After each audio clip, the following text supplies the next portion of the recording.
Hello everyone, welcome back to my YouTube channel সাথী অফিসিয়ালে। তো চলো, অনেক দিন পর তোমাদের সাথে চলে এসেছি একটা নতুন ব্লগ নিয়ে।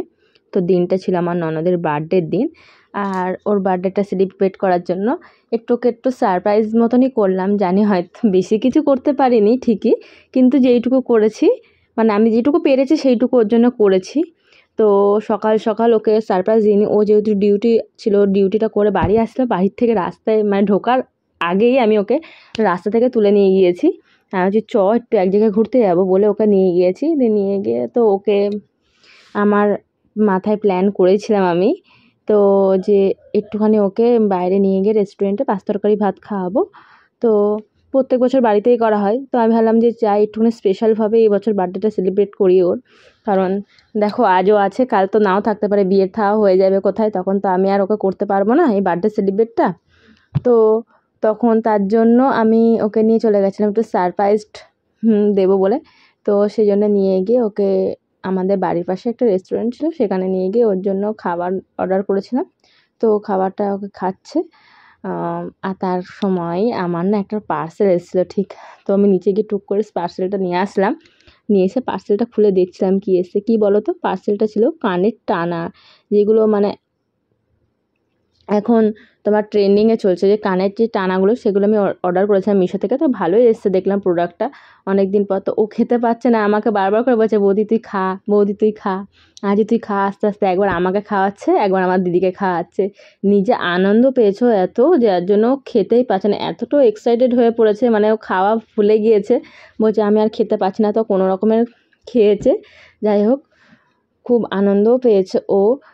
আর আমারও দিনটা খুব ভালো লেগেছে, কারণ হলো দেখো, কাউকে একটা মানুষ, আমি একটা কত কষ্ট করে ওর জন্য সারপ্রাইজ হিসাবে করেছি, আর ও সেটা পেয়ে খুব আনন্দ হয়েছে। এটা আমার কাছে সবথেকে বড় পাওয়া। এটা আর এর থেকে বড় পাওয়া কিছু হয় না। তো খুব খুশি আর প্রচণ্ড এক্সাইটেড হয়ে গেছিলো ও। তো সত্যি কথা বলতে গেলে অনেক দিন পর এইভাবে ওর বার্থডে সেলিব্রেট হলো। তো তারপরে দেখো, ওর বান্ধবী আর ও দুজনে মিলে কী করছে, রেস্টুরেন্টে বসে গল্প করছে, একবার পান খাওয়া করছে। আর এদিকে তো রেস্টুরেন্টের সব লোকগুলো ওদের মুখের দিকেই তাকিয়ে দেখছিল, যেন কি না কি। আরও আমার বলছে দেখ, আমার মুখের দিকে সবাই তাকিয়ে দেখছে, আসলে তুই যে বার্থডে গার্ল সেটা সবাই বুঝতে পেরেছে, সেই কারণে তোরকে সবাই দেখছে। যাই হোক, তো সেইগুলো হলো। তারপরে বাড়ি চলে এলাম। বাড়ি চলে এসে বিকালে সমস্ত কিছু প্রস্তুতি নিচ্ছিলাম। তো বিকালবেলায় আমার দিদি, মানে ওর বান্ধবী, আমার দিদি হয়, তো সে ওর জন্য একটুখানি কেক কাটিং করবে বলে, আমরা তো রাতেরবেলায় করেছিলাম রাত্রি 12টার সময়, তো ও একটুখানি আয়োজন করেছিল। তো তার জন্য একটু বলে আমি সাজুগুজু করে বসবো, কালকে রাত থেকে শুধু সারপ্রাইজড হচ্ছি, তার জন্য এখন একটু সাজুগুজু করে বসবো। তো আমরা ওকে সময় দিয়েছিলাম সাজাগুজু করার জন্য। তো সেটাও জানতো না যে আমরা এইভাবে আয়োজনটা করেছি। তো আমার জন্য একটুখানি কেক কাটিং করাবো এইভাবেই বলেছিলাম জাস্ট। তো কোনো রকমের গুছিয়ে যেইটুকু পেরেছি সেইটুকু ওর জন্য করেছি। তো গুছিয়ে গাছিয়ে কেক কাটিং করেছিলাম। তো খুব ভালোও লেগেছিলো, আর ওর দিনটা খুব মানে খুব আনন্দ করেও কেটেছিল। তো সারাদিন এইভাবে কাটাকুটি করার পর, কেক কাটার পরে তোমার হলো প্রায় 8:30 পৌনে 9টা বেজে গেছিলো। তারপরে তো একটুখানি বাইরে কাজ ছিল, বাইরের কাজটা সেরে এসে তো তারপরে রুম টুমগুলো গুছিয়ে নিয়েছিলাম। প্রায় তখন রাত্রির পৌনে 12টা বাজে, খাওয়া দাওয়া করে রুমে এসেছি যখন। তো ঘরটরগুলো গুছিয়ে নিয়েছি, দেখতেই পাচ্ছ কী অবস্থা ছিল ঘরের, সব গুছালাম ঘরটরগুলো। তো তারপরে ভাবলাম যে গুড নাইট বলে আজকের ব্লগটা এখানেই শেষ করব, কিন্তু উমা তা আর কী করে হয়। তো ব্লগটা শেষ করেই ফেলেছিলাম প্রায়। তারপরে তোমার দাদাভাই বাড়ি আসার আগে আমাকে ফোন করলো, বলছে একটু আসো না। আর আমার বাড়ির পাশে না পালমশাইয়ের বাড়ি।